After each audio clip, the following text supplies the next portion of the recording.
মোৰ স্বৰচিত কবিতাৰ শিৰোনামা মানুহ অমানুহ। বোপাইও অনিমন্ত্ৰিত ঠাইতকৈ বিনামূলীয়াকৈ নাখাবি, নহ'লে অপমানিত হবি।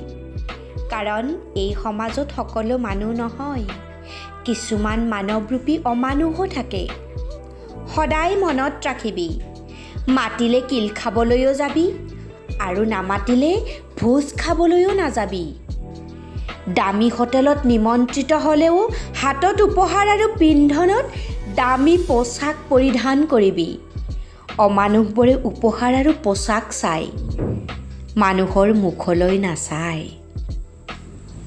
মনত আজি প্ৰশ্ন হয়, ক'ত হেৰাল আজি সেই মানৱতা, য'ত সৰুৰে পৰা শিকিছিলোঁ অতিথি দেৱ ভৱ।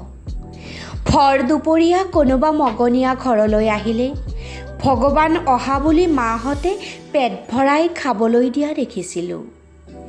বিয়া বাৰুৰ ক্ষেত্ৰতো নমতা আলহী আহিলে দেখোন বেছিকৈ আপ্যায়ন কৰা দেখিছিলোঁ।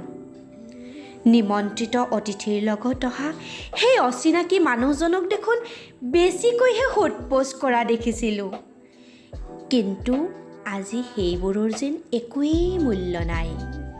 বোপাইও অনিমন্ত্ৰিত ঠাইতকৈ বিনামূলীয়াকৈ নাখাবি, নহ'লে অপমানিত হবি।